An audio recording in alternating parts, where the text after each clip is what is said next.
Chapitre 5. Période de Jean à Emmanuel. Après avoir corrompu ses voies et fermé les portes devant les jeunes gens qui se désolent et se désespèrent, ce monde n'a plus d'avenir et tient forcément ses derniers discours. Il est dans les temps messianiques où arrive avec force celui qui vient sauver ce qui serait perdu sans lui. Au jour de Jean-Baptiste, il y a 2000 ans, ce ne pouvait donc être l'heure de la venue de l'agneau, car le monde n'était pas encore descendu dans ces temps de la fin, qui sont ceux de son arrivée. Or, aujourd'hui, le monde est arrivé dans ces temps-là. C'est pourquoi l'agneau se manifeste conformément à la prophétie. Le sacerdoce du Sauveur. Enseigné par celui qui l'envoie au temps marqué, le Fils éclaire les hommes sur l'univers, pour qu'ils connaissent Dieu, sachent qui ils sont, d'où ils viennent, et ce que seront les choses à venir, jusqu'au terme de l'existence de la famille solaire. Il vient prolonger l'œuvre de Moïse pour que naissent à nouveau tous ceux qui sont restés sains et simples d'esprit. Il les enseigne de la réalité pour les affranchir et les séparer de ceux qui vivent d'eux, parce qu'ils sont le bon grain et la semence du royaume. Par conséquent, le sacerdoce du Fils ne peut d'aucune manière être transmis ou délégué à un autre, d'autant moins que lorsqu'il arrive et ressuscite les morts, le monde change aussitôt. Personne au monde ne pouvait donc prétendre tenir sa place. Au terme de ces 2 millénaires, le monde voit enfin qu'il vivait en pleine imposture. Cela parce que l'infâme Église romaine lui faisait aisément croire qu'elle poursuivait le sacerdoce de Jésus, alors qu'il n'est nullement transmissible et qu'elle était souveraine. En vous ayant ainsi trompé sur les Écritures, elle s'est assise en reine jusqu'à présent, où elle est envoyée au fond de l'abîme conformément à ce qui est prédit.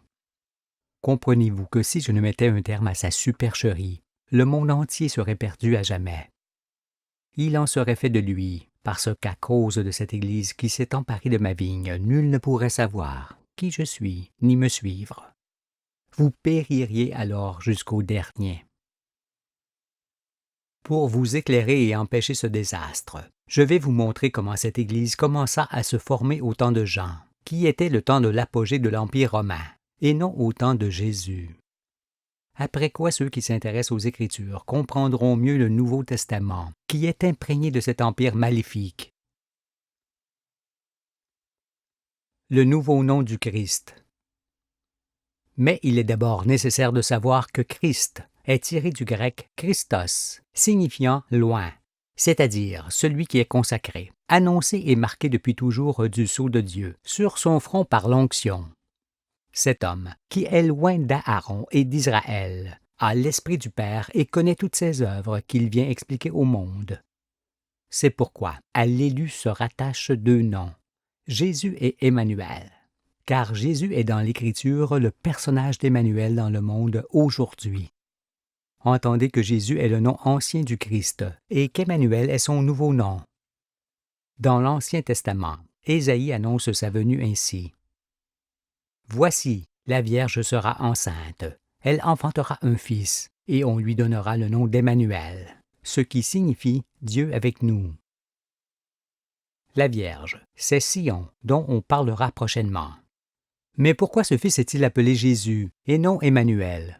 Parce que Jésus est l'image d'Emmanuel dans le monde d'aujourd'hui. Tout le livre que j'écris le montrera. Pour l'instant, restez à mes côtés car, qui que vous soyez sur la terre, vous ne pouvez nullement saisir l'Écriture sans moi, qui suis son accomplissement. Il en est ainsi, parce que le livre, l'Ancien Testament, est recouvert d'un voile sous lequel se trouvent 7 personnages qui éclairent ensemble, tel un chandelier, celui qui vient vaincre le monde.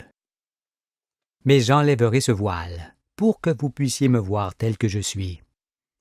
Ainsi, vous me reconnaîtrez dans la certitude et me suivrez en toute confiance. Car je suis l'agneau immolé, celui qui a vaincu l'ignorance et qui est digne d'enlever les sceaux qui tiennent le livre cacheté. Emmanuel est appelé Dieu par Ésaïe, parce que dans l'Ancien Testament se trouve le Père, le Fils et le Saint-Esprit, représentés par Abraham, Isaac et Jacob, qui composent ensemble le personnage d'Emmanuel. Je dis que l'union du Père, du Fils et du Saint-Esprit forme un seul Dieu. Emmanuel est son nom. C'est pour cette raison que le prophète, sachant qui il est, l'appelle Dieu.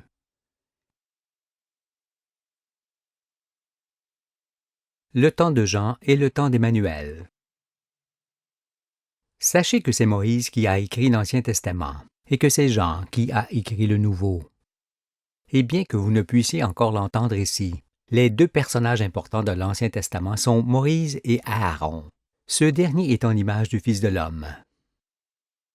Pareillement, les deux personnages importants du Nouveau Testament sont d'abord Jean, puis Jésus, qui est aussi la réalité du Fils de l'homme. Pour arriver à saisir ces personnages, vous devez savoir en premier comment le Nouveau Testament a été conçu et écrit par Jean sous l'Empire romain. Pour cela, survolons ensemble la période allant de Jean à Emmanuel, ce qui vous permettra également de voir ce que fut l'origine de la secte romaine, ayant à sa tête celui qui porte le nom de la bête, le nombre de son nom, 666. Soyez donc attentifs, il en va du salut du monde. Lorsque, poussé par l'esprit qui grandit en lui, le prophète se lève, il est comparable à une graine qui germe et qui donne un arbre qui n'en finit pas de grandir, jusqu'à devenir géant. Mais un tel homme devient alors prisonnier de sa connaissance, et doublement, parce qu'il est à la fois prisonnier de Dieu et des hommes.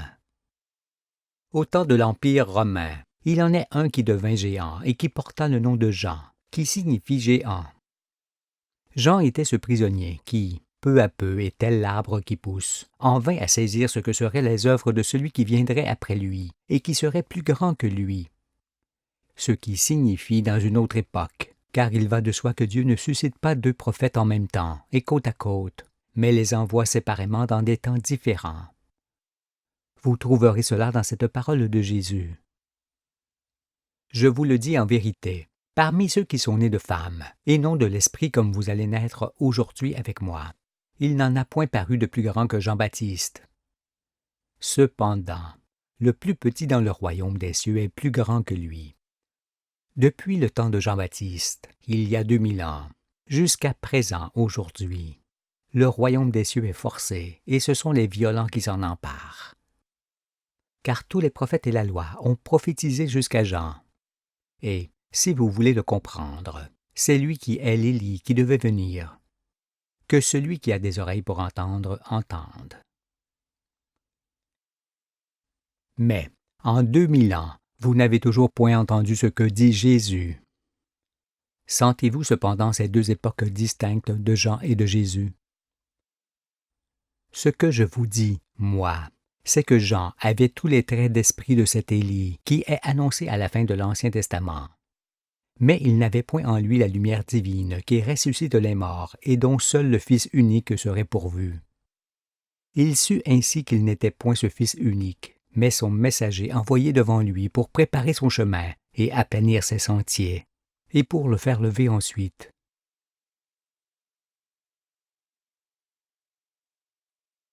Les épreuves de Jean. Parce que je sais ce qu'est la vie d'un prophète et comment il se lève, je dis alors que Jean a éprouvé longuement et fortement ce que j'ai éprouvé, et que, quand il vit le Fils, c'est moi qu'il vit tel que je suis. Il annonça alors tout ce que je souffrirai pour sauver le monde. Il puisait en lui-même et dans l'Ancien Testament ce que j'étais et ferais, et il me voyait comme un frère jumeau qu'il présenta au monde avec l'image et la bouche de Jésus. C'est pourquoi Jésus dit, en s'excluant, « Il est vrai qu'Élie doit venir, Emmanuel, mais je vous dis qu'il est déjà venu, Jean. » Ainsi vous concevez mieux le personnage de Jésus et pourquoi il s'exclut avec cette parole fort explicite.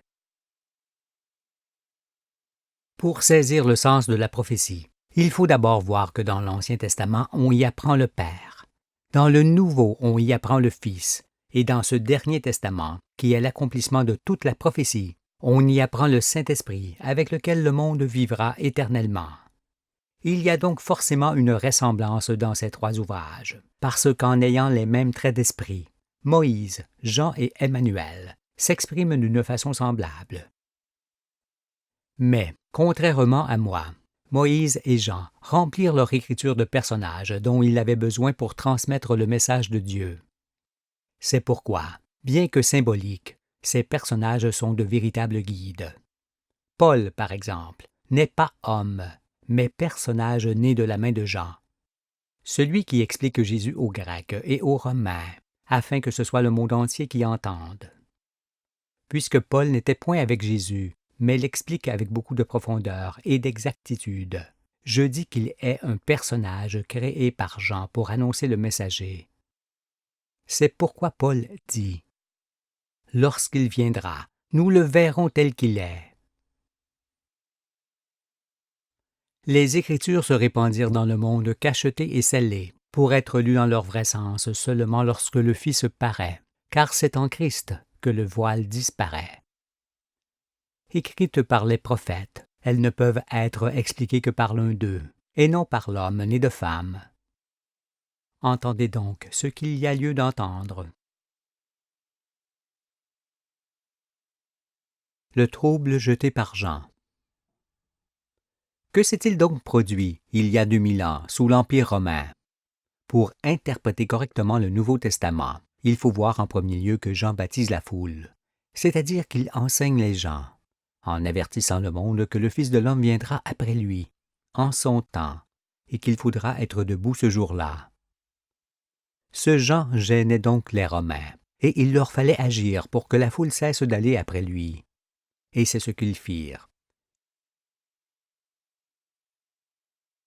D'abord comme les Égyptiens, puis comme les Hébreux, puis comme les Grecs, les Romains pensèrent à leur tour qu'ils étaient les premiers peuples du monde, entendez comme le premier de la marche. Alors, comme ceux qui les précédèrent et contribuèrent à leur propre civilisation, les Romains voulurent civiliser à leur tour le monde entier, c'est-à-dire conformer le monde à leurs règles et à leurs pensées, fût-ce par la force. Déjà Rome apparaissait être la maîtresse du monde et aspirait à son règne éternel. Or ce règne, pensait-elle, ne pouvait être empêché par les Juifs dont ils occupaient le territoire, et par ce Jean. Par les Juifs, parce que ceux-ci prétendaient être la descendance d'Abraham, d'Isaac et de Jacob, à qui Dieu promit la terre pour toujours. Et par Jean, parce que celui-ci semblait être à leurs yeux le sauveur que les Juifs attendaient, croyant qu'il sortirait du milieu d'eux et les délivrerait. Ne pouvant supporter les Juifs, qu'ils dispersèrent dans leurs provinces conquises, les Romains ne pouvaient admettre ce Jean qui baptisait la foule et prêchait la repentance dans l'attente de la venue prochaine du Sauveur. Il leur fallait donc trouver un stratagème pour s'emparer de lui et le tuer. Rome en avertit Hérode qui, alors, fit alliance avec elle en s'empressant d'épouser sa cause. De la sorte, Hérode épousa Rome. C'est pourquoi la fille qui danse devant le roi Hérode pour le séduire et pour lui demander, à l'instigation de sa mère, Rome, la tête de Jean sur un plateau, est cette alliance et non une femme. Hérode, âgé et fatigué, promit ainsi à Rome la tête de Jean. La retraite de Jean. Que s'est-il donc passé ensuite? Tout d'abord, sachez que Jean n'est point mort décapité dans sa prison comme on l'entend dans le sens de la lettre. Pas plus que Jésus n'est mort cloué à un bois, car il s'agit d'allégorie. Non, Jean s'enfuit dans le désert, parce qu'il avait une immense tâche à accomplir, écrire le Nouveau Testament, qui est son testament, pour présenter et faire lever celui qui viendrait après lui sauver le monde. Et c'est à Patmos, petite île grecque, qu'il s'enfuit, parce qu'il y était inconnu, et c'est à cause de moi qu'il y alla. Il n'est cependant pas nécessaire de savoir dans quelle année et de quelle manière Jean a écrit. Le principal étant que son livre existe dans le monde pour me faire lever au temps marqué, et pour que chacun puisse me reconnaître à travers le Fils de l'homme que Jésus annonce. Jean était un homme d'une extrême rigueur, qui vivait de peu de choses. Il s'abstenait de tout. Mais ce fut un homme de grande valeur, sans lequel le monde ne pourrait être sauvé aujourd'hui. Jusqu'à ce que vienne le Nouveau Testament, dans les pays, disons, colonisés par les Romains, on parlait de lui seulement, et non de Jésus, et on élevait son nom au ciel. Et c'est bien parce qu'il en fut ainsi que son nom se répandit parmi les peuples, et notamment dans le pays des Gaules, où ce nom fut fort usité. Car aux yeux de tous, Jean était le Sauveur, loin de Dieu, celui qui délivrerait les hommes de l'emprise des Romains. Personne ne connaissait encore le nom de Jésus en ce temps-là, et nul n'évoquait son nom. Tous ignoraient son existence et ce qu'il accomplirait. C'est probablement pendant ce temps, et en secret, que Jean écrivait le Nouveau Testament dans lequel il présentait Jésus, l'agneau de Dieu. Il y inclut évidemment tout ce qui se produisit avec les Romains durant sa retraite et qui finit par donner forme à l'Apocalypse, son dernier chapitre. Comment alors n'aurait-il point montré sous voile la bête qui monte de la mer et qui monte de la terre, représentant les Romains avec leurs militaires et leur infâme secte? Déjà les Romains avaient construit de très grands édifices religieux pour impressionner le monde et imposer leur religion hypocrite et leur domination. Mais de ces constructions imposantes, qui sont toujours à la mesure de la vanité de ceux qui les font bâtir, Jean fit en sorte qu'il n'y ait point pierre sur pierre qui ne soit renversée au jour de la venue du véritable, qu'il annonce. Croyez ce que je dis, car, comme Jean m'a vu en mon temps, moi je le vois en son temps et tel qu'il était. Dans le Nouveau Testament, Jean vient avant Jésus et s'en va avant Jésus. Ne point connaître Jean, c'est forcément ignorer Jésus. Mais seul Emmanuel, qui est concerné par les deux, peut les expliquer. En ce sens, je dis encore que Jean est l'Élie, qui est déjà venu, et qu'Emmanuel est l'Élie qui devait venir. 20 siècles de traditions et de croyances erronées n'entameront point ce que je dis. Par simulation, Jean a réellement fait prendre aux Romains une chose pour une autre, car il savait fort bien qu'ils s'empareraient du Nouveau Testament dans lequel il présentait le Sauveur. Et c'est ce qu'ils firent, en s'empressant d'y changer sa nature pour masquer leur condamnation écrite. Ils formèrent donc une secte qu'ils assirent sur leurs mensonges, auxquels ils ne cessèrent d'ajouter d'autres mensonges, pour qu'au fil des siècles, ils prennent l'apparence de vérité aux yeux des peuples. Mais Jean leur avait tendu un piège dans lequel ne manquerait pas de tomber le chef de cette secte, qui porte sur sa tête le nom de la bête et le nombre de son nom, que nous avons évoqué. Vous comprenez mieux maintenant qui sont les pères de l'infâme Église romaine et ce que fut son origine. Et vous savez entendre pourquoi Jean n'a pas manqué de donner un signe incontestable, 666, qui mettrait un terme à cette religion mensongère, pernicieuse et meurtrière, qui fut toujours la cause des dissensions et des guerres qui persistèrent jusqu'à ce jour. Il est aussi écrit que Jean avait une ceinture de cuir et un manteau de poil de chameau. Pourquoi une telle description vestimentaire? La signification de ceci est donnée en Zacharie, père spirituel de Jean, dans l'Ancien Testament, où il est écrit « En ce jour-là, aujourd'hui, les prophètes, les dirigeants, rougiront de leurs visions, quand ils prophétiseront sur l'avenir, et ils ne se revêtiront plus d'un manteau de poil pour mentir. » Cela signifie qu'avec la vérité connue de tous aujourd'hui, vos dirigeants rougiront de leurs visions, parce qu'ils ne pourront plus se dissimuler sous des poils de bête pour mentir, car il est certain que celui qui ment n'est point digne du nom d'homme, mais du nom de bête seulement. Pourquoi alors Jean avait-il un manteau de poil de chameau? Parce que, dans sa retraite à Patmos, il présenta le Fils au monde en se transportant au jour de sa venue, aujourd'hui, tout en laissant croire qu'il était corporellement à ses côtés.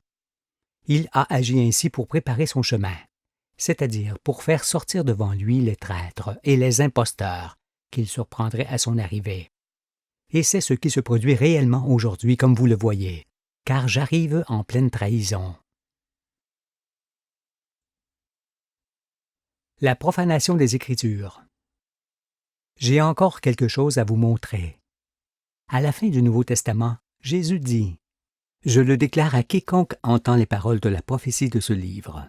Si quelqu'un y ajoute quelque chose, Dieu le frappera des fléaux décrits dans ce livre. Et si quelqu'un retranche quelque chose des paroles du livre de cette prophétie, Dieu retranchera sa part de l'arbre de la vie et de la ville sainte, vers laquelle je vous emmène, décrit dans ce livre. Celui qui atteste ces choses dit « Oui, je viens bientôt ». Bien que cet avertissement soit clair, c'est sans scrupule que les membres de la secte romaine profanèrent les Écritures, en changeant des paroles, en portant des annotations fallacieuses, en déformant ou en supprimant des passages qui les condamnent, et aussi en le remplissant de figures et d'images de statues qui empêchaient quiconque de saisir la prophétie. C'est pourquoi, si vous avez l'Ancien et le Nouveau Testament qui portent la marque de l'Église de Rome, vous pouvez les brûler au feu, ils ne valent rien. Cherchez des livres qui ne comprennent que l'écriture originelle, traduite de l'hébreu et du grec, et qui n'est point touchée par les mains profanatrices de cette secte ou d'autres sectes. Et si vous n'en trouvez plus aujourd'hui, ne vous désolez pas. Je cite des passages du livre qui est tombé entre mes mains, à partir desquels vous saisirez la prophétie et reconnaîtrez le Fils de l'homme dans la certitude. Mais combien êtes-vous à avoir lu l'Ancien et le Nouveau Testament du commencement à la fin? Si vous n'avez point lu l'Ancien Testament, le Nouveau ne peut avoir de sens à vos yeux, car c'est dans le premier qu'il trouve son explication et sa raison d'être. Et si on ne les lit tous les deux à la suite, dans leur sens spirituel seulement, ils sont incompréhensibles et demeurent cachetés. Or, si vous ne les avez point lus, il est certain que l'ensemble des explications que je donne vous échappe entièrement. Cependant, ceux qui les connaissent me saisissent et confirmeront ensuite ce que je dis.